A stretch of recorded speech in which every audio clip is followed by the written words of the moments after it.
I'd also like to thank all of the people who contributed questions in the chat. I will be calling out your names shortly. Thank you so much, and I have included many of these. Hernan, I'm here to ask the hardest questions you've ever gotten in a panel. I'm joking. They'll be very easy. We talked about them backstage. So the way that I'd like to walk us through this conversation is first going back to Meli and talking a bit with the perspective of an entrepreneur in mind. Hernan back then and Hernan today looking back. And if Hernan were to start a company today, that kind of thing. Next, we can talk about you as an investor and the investment perspective on the entrepreneurial ecosystem. And then third, we can talk a bit about the zeitgeist, the A's, the B's, the ups and downs, and where we are right now compared to all of the cycles that you've already seen. So the first question is, what would you say are your biggest learnings so far looking back? Like maybe if you could come up with 3 things you've learned along the way, and you could formulate them as 3 things that you've learned either as general or things you've changed in the past that you've actually been learning and changing about your day-to-day. Sure. So hello everyone.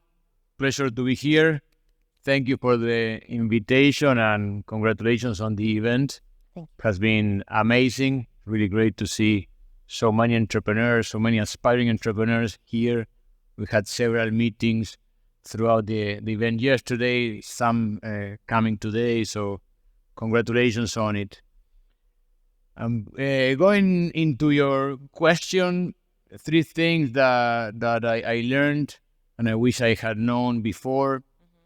One is very obvious, but I never get tired of emphasizing that, is the importance of the team. As an investor, as an entrepreneur, really that commands most of the decision that then you will make in your company. So the quality of the team, how you put the team together, what culture you build around that team is fundamental. And you can never, ever underestimate the importance of that. The second one is a concept that mathematically we all understand it well. It is the compounding effect. But then when you're going through a business that has that effect, it's really hard to understand what that means. And what you can really accomplish over time if you are patient and keep on executing. You were mentioning the case of Mercado Libre, $69 billion. Obviously, it took a long while to get there. Company has by now 25 years almost. But once you get into that curve, it is really incredible what you can build.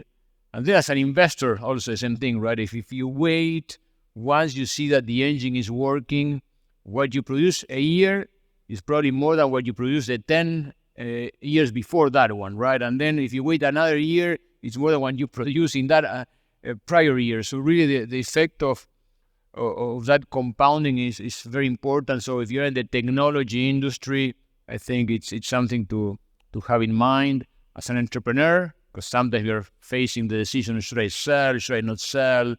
And the compounding effect might make you think that in some instances it's great to wait. And then the third one is the importance of conviction. Like you were referring at the beginning in your remarks about the market and how it goes up and down. And clearly now we're in a moment that is a little more shaky versus what it was a couple of years ago. But I think entrepreneurs need to ignore the noise, need to focus really on the long term. And if you're convinced about what you're building, that's the dream you want to pursue, keep on doing that. The market will be at some point at a high point and another point in a low. It doesn't matter. I think technology, when you look at it from a distance, is something that keeps on evolving. Innovation is something that keeps on evolving. So make sure you act with conviction. So I say those 3 things: team, the compounding effect, and conviction. Great, thank you. And this is particularly interesting to me because I'm an entrepreneur and I'm an investor too, so thank you. Now, what about if you could go back in time and you actually could do things different for Meli? understanding things that might have not been mistakes, but could have been done differently. What are some of those things that you might have done differently? Yeah, a few things. When we started Mercado Libre back in the day, it was a boom market. So everything was going up. Failure was impossible. Valuations were high for what prices were at the time, etc. You started Mercado Libre in 2021? A very similar context with different internet penetration. And I think during that time, because we raised capital relatively easily, we started investing too aggressively on growth, too aggressively on advertising, not really measuring the ROI of that investment, not really measuring how sustainable that could be. And I think that looking backward, we should have invested less in that area, and clearly more in product. So I would say that those two things. One is less marketing, more in product. Luckily, we corrected that within the first 6 months of the company, and then the company became totally obsessed about product, about technology, and that ended up being a big differentiator versus the other companies that were competing with us at the time, and that's why I think one of the reasons why Mercado Libre ended up winning that battle. But I wish we had done that earlier. That resonates a lot. I led growth at Duolingo, and a lot of people think growth is putting money on Facebook, and it was no, like we actually spent no money on marketing. It was just products, and that was the differentiator of that company. So instead of just talking about your failures, what are 3 things that you think made Meli such a success? So number one, and goes back to my first answer, the team. I think that the team that the company had and has is quite unique. If you look at the leadership of the company, Marcos was there when he started the company and is still there today, 25 years later. Some of the people that are in the executive group are those that were in the company then. Some of those joined the company later, but had been there for 15 years, some of them for 10 years. So people with lots of experience and a great culture, right? I think when you look at Mercado Libre's culture, is one where people really focus on getting things done, and there are no politics, no bureaucracy. So I think that the team for sure was one big advantage. The other one was that, except for that initial period of a few months, then the company really focused on technology. I think that that's critical. If you're building a technology business, it's fundamental that you try to have that competitive edge, that moat built around technology, because that is much more defensible than doing it, as I said earlier, on marketing, on other things. And then how the company kept on innovating, right? Obviously, at the beginning, it was the marketplace, and then it was Mercado Pago, and then Mercado Créditos, and eventually the logistics business. So I think the capacity to reinvent yourself and hey, why should we do this if we're already very successful? Because otherwise we will not continue being so successful. Why should you add another thing and make things more complex? I think to have that mentality of obviously be very happy and proud of what you built, but it's never enough. This is, as that famous book says, it's an infinite game. So you can never get to the end of it. You need to keep on going forward, understand what is the next most important thing that you need to solve when you are going through that process. Great. Skipping ahead a little bit, almost, like at the end of your journey with Meli, a lot of entrepreneurs here are very early stage, but it's important to see ahead, and that's why we put together events like this. So in terms of the exit, leaving Meli, and how you chose to exit, and the choices that were made and the events that happened with eBay, I would love to hear about that. I understand. I think they ended up having a big chunk of the company, which made it hard on the cap table in terms of raising subsequent rounds. And that led to other decisions. So I would love to hear you talk about that from the point of view of entrepreneurs here who might think about how to exit their company and things to avoid. Sure. So eBay at the time was a very different company versus the one you know today. Think of Apple, Amazon, maybe Meta, Google today. That was the kind of company that eBay was at the time. So we really looked up to them, and they were the only internet company that was profitable, generating cash, etc. So when they decided to come to the region and partner with someone, we thought that we had to be that someone, otherwise our future was at risk. So we did everything possible to agree with them on a deal. Obviously, they also looked into our competitors, but luckily ended up deciding on Mercado Libre. We entered in a relationship where they owned 19.5% of the company in exchange of a company that they had in Brazil and that they contributed to Mercado Libre. That asset was great because the Mercado Libre business has this thing of the network effect. So it was great to add more volume to our platform to get that network effect going and accelerate. But then we also got a best practice sharing agreement with that deal. And we thought initially that was going to be of little value to us, but ended up being fantastic because we got access to everything that eBay was doing at the time. Obviously, at the time was a much larger company, as I said, much more successful. So we could look into what they were doing, what was working there, what was not working there, and then make our own decisions of what we wanted to do. Because of that relationship, we thought that the most natural thing for us was to be acquired by eBay. And we had many negotiations with them. So eventually they would come and say, okay, we want to buy you. Oh, fantastic. But this is the price. And we said, we like you, but the price doesn't match our expectations. So we were not ready to move forward. And then they walked away and then came back sometime later saying, okay, you had this expectation. We are going to meet it now. And I said, no, but now the price is not the same because the company kept on growing. So we had that dance for a while until eventually we came to an agreement with them. And that was in 2006. So we thought that we were going to be acquired by eBay. And then eBay internally had some dilemmas and they were facing some challenges in Europe. That was an important market for them. And the board decided, you know what, we don't want to acquire Mercado Libre. So we thought that we had a deal. Luckily, we did not start spending that money. You didn't buy a house. And luckily, I did not. And then the deal evaporated. I was talking with an entrepreneur yesterday about they were having some M&A discussions. And the M&A route is one that you certainly should consider, but it takes longer than you think.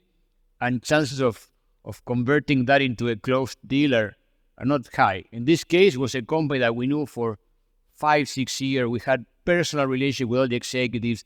Everyone said it was fine. We had a handshake deal and the deal did not go through. So we need to be aware of that. That obviously, when the deal fell through, we were, surprised. I have to admit that we did our short mourning because of that. But then we said, okay, let's move on and let's keep on building the company we want to build and let's have alternatives. Let's make sure we make them regret this decision. And a year or so later, we went public in the Nasdaq at a valuation that was similar to the price that eBay had offered, but then very quickly the price of Mercado Libre in the stock market grew significantly, and obviously today it was a fantastic thing that eBay did not acquire Mercado Libre, but at the time it was a disappointment. So it's hard to know exactly what happens. That was out of luck a little bit because they said no, and then things ended up working really well for us. I've in my opening yesterday, I talked about my B-sides a little bit, which means like my down moments in life. I've been laid off and fired. And my parents always say, when a window closes, a door opens. And you look back and you're able to recognize that. It was exactly like that. Yes. And it's so inspiring because I know that there are a lot of entrepreneurs here. I personally know one right now who just experienced exactly this about 1 month ago. And it's a great reminder that Mercado Libre has been through it too. And looking back, it was actually good. Yeah, I was telling these entrepreneurs yesterday that if you want that deal to go through, the most important thing you need to do is to keep on building your own business and making sure that you don't get too distracted, because you need to have that fallback very solid. And by the way, if you are in a conversation with a potential buyer and the company is doing better and better and better, the chances of that transaction to happen increase. And if the contrary happens, the chance of that transaction of happening are lower. So you need to make sure that you keep on working on the business, and don't forget that is the most important thing. One investor earlier on in our Mercado Libre Live said, companies do not get sold, someone buys them. I think that's what happens. So you need to keep on creating value. And if you create value, I believe that eventually there'll be a way for you to capture some of that value in a different form by hopefully an IPO or an acquisition or even dividends. Absolutely. Now, Hernan, you left Meli and you decided, I want to keep going, I want to keep building, play the infinite game, but you decided not to build another company. You decided to invest. Tell us about that decision. It's a great question. Sometimes when I think if I want to be only one thing in life, I think I would say an entrepreneur, an operator. I like that experience. I like being directly related to the relationship with the people that are executing, etc. Having done that, I think it's a little more comfortable to be an investor later on, because all the pressure is on the entrepreneurs, and you have the pressure of the entrepreneurs, but not the pressure of the market, of the customers, of the team. So it's a little more comfortable. And I think when you're in your 20s, you have one level of energy. When you are in your 40s, that level of energy changes. In the Mercado Libre days, we were working 25/7. So really was lots of work. So it was great combination, and I think that we could use some of our experiences as entrepreneurs to try to be better investors. What if you were to start a company today? You had to. What industry do you think you'd be interested in, or do you have an idea of what that might be? AI. Yeah, tell us more. I think a sector that I'm really interested in is everything around climate tech. Mm-hmm. I think it's a big challenge. It's probably number one challenge that we have as humanity. And I think the only way to solve it is through technology. Obviously, we need to be conscious about burning less fuel and producing less waste, etc. But the solution will not come from trying to reduce our consumption of those things or our generation of waste. It will come out of technology. So I think there are lots of opportunities there. But as I tell entrepreneurs, one thing is to identify a problem, and that's easy. Like any of you can name 20 very relevant problems today. The big challenge is to identify a solution for that problem. And then that's when you realize, okay, now I do have an edge. I do have the chance of building a company around that solution. You don't build companies around problems. You build companies around solutions, right? So I don't have a clear solution for climate, but it's an area that I think I would look into. And then about AI, certainly I think it's an incredible revolution. What is happening? It's hard for us to. I'm sure that everyone here realizes that it's an amazing opportunity, but for all of us, it's going to be a challenge to understand what will be built over the next few years. It's going to be much more than what we think. And there are two ways to approach it, right? One is, okay, you go deep into large language models and you do build the engines of AI, or you're a company that starts using AI on different layers to make your processes more efficient, to acquire customers in a better way, to convert them with a higher rate, etc. So I think we're going to see all companies reshaping everything internally because of different modules of AI that they will be using. So I think AI will change everything, and I'm very optimistic about it. There are ways, now some people say I might be negative, might be positive, and totally optimistic about it. What we will have is better, more efficient products, services, etc. That's hard to argue with. I think anyone here would invest in you. So if you ever do choose that, I think one thing it's one thing to be interested in AI and interested in climate tech and opportunities. It's another one to have to choose companies to invest in. So I'm curious, how is Kaszek thinking about investing specifically in AI and in climate tech? What are the opportunities we have as entrepreneurs in Latin America right now? So in general, we react more to what we meet in the market rather than we have a hypothesis and we go and try to look companies within that hypothesis. So sometimes we think a sector, because of new technology, etc., might emerge as a winner, and then we end up not investing in any company there because we don't find the right company, the right entrepreneur, the right opportunity. And sometimes an entrepreneur walks into our office and tell us about the sector that we didn't even have in our radar. But once we hear the pitch, we get very convinced about it and end up investing. So at the end of the day, I think the ones that command where innovation will happen are the entrepreneurs. So we let that go and react to it. So it's not so much about how do we think the portfolio will be put together. It's more about what we end up finding in the market. And for us, it's more about the extraordinary entrepreneurs rather than an idea of what sector might grow or not. Have you guys invested in any AI based company? We've invested. We are currently discussing with a couple of companies that you could say are a significant part of what they do is driven by AI. We're not investing in large language models, right? So it's not that we're investing in OpenAI, but we're investing in the second layer of that process. And then, as I was saying earlier, all of our companies are working around AI, and there the challenge is to define where to invest now, where to start exploring, but be a little bit more cautious, and where to wait. And because if you go forward and try to invest in AI across the board, you might make many mistakes. So you don't want to be too early there, because it might be the famous bleeding edge, but you don't want to be there too late, and then your competitor outpaces you, and when you realize it's too late for you to react. Cool. Now, talking about investment decisions, I think anyone here would be happy to one day work with Kaszek. Of course, you look for entrepreneurs who bring great opportunities in terms of a large TAM, in terms of large enough products, that they are the right person to actually solve that product or that problem. However, there's that other thing, which is like that person just has the je ne sais quoi, they seem inevitable, that you also look for.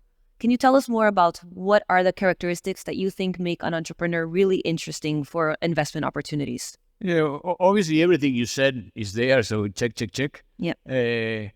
On top of that, this idea of founder market fit that you somehow mentioned is very relevant. So why this person will have a higher chance of building that solution versus someone from the outside. So you need to see that because of what is required, what is needed, that person may have a good match with the problem they are trying to solve, with the solution they are trying to build.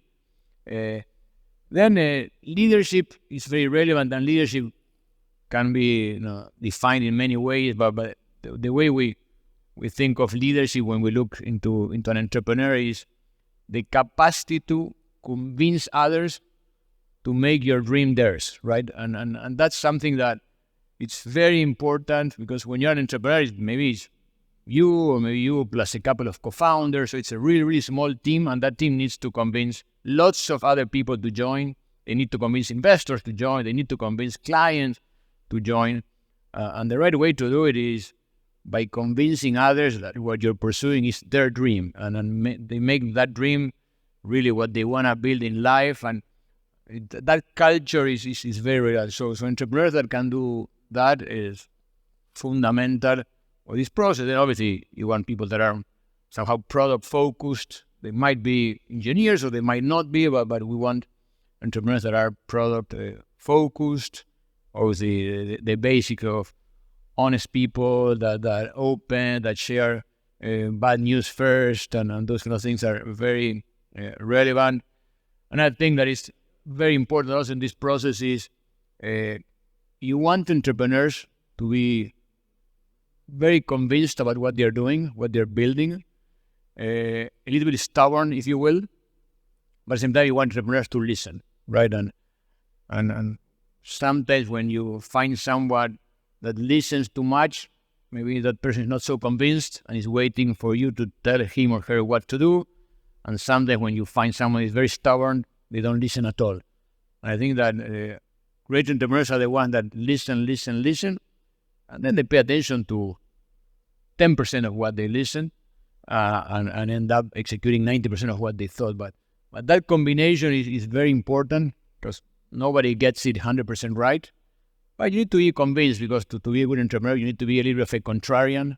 And for that, you need to be very convinced about what you believe will happen in the future. You have to be very convinced about that insight that you think will rule in your industry or with your product.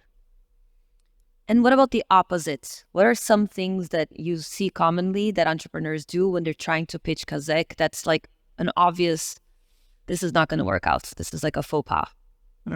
One thing that at least for us is the me, like those entrepreneurs that have too big of an ego. I think what we always try to say is that entrepreneurs have to have gigantic self-conviction and very little egos. And that's something that it's hard to have together, right? Because if you have lots of self-awareness about how great you are and what you cannot do, you have a big ego. So that combination is very relevant and hard to find.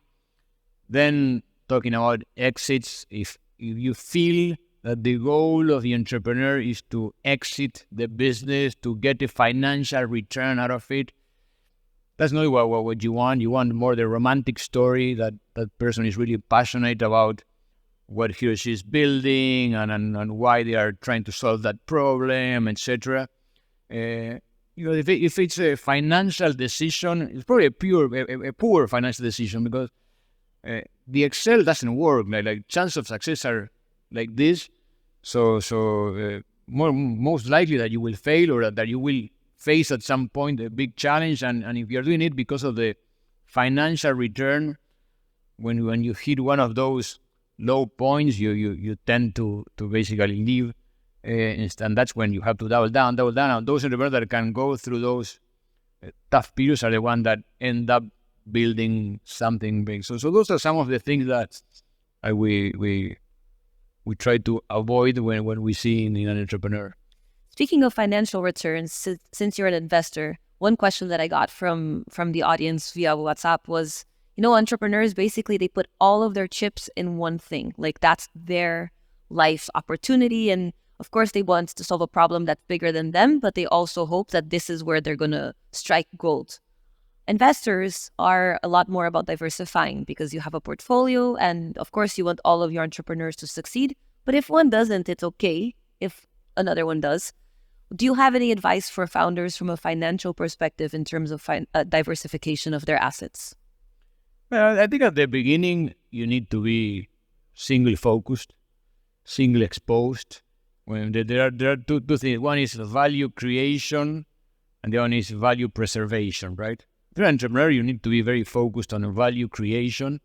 And for that, concentration is the thing. If you look at history of finance and how wealth was created, is around concentration. We're very concentrated bets that end up working.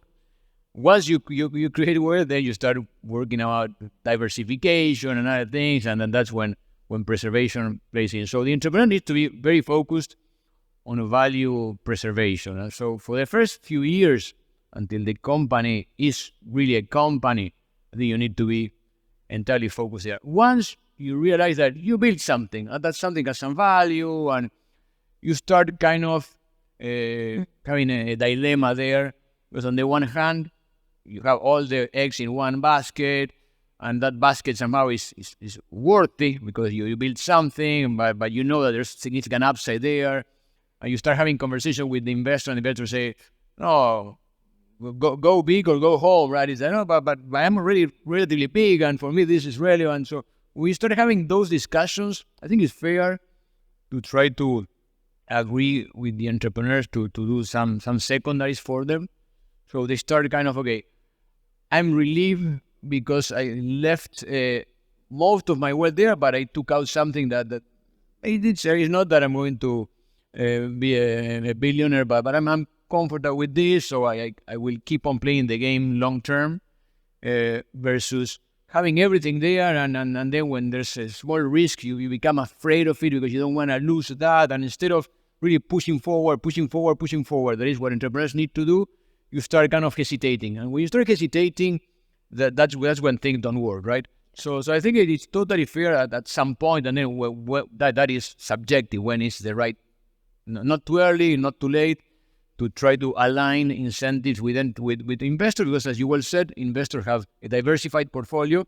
So for them, if you believe that this is the industry of power law, and that eventually you will get the returns only at the very end if the company is very, very successful, you need to align that with the entrepreneur, because otherwise the entrepreneurs will sell too soon and you will never get there, or you will force entrepreneurs always to go all the way until the end, and then they may lose an opportunity to somehow hedge their finances. So I think it's that's something that is worth discussing. And in the past in the industry, that was something that totally prohibited, and you could not talk about it.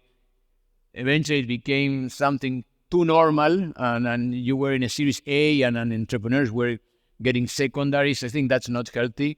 But something in between, I think it is reasonable to think of. Thank you.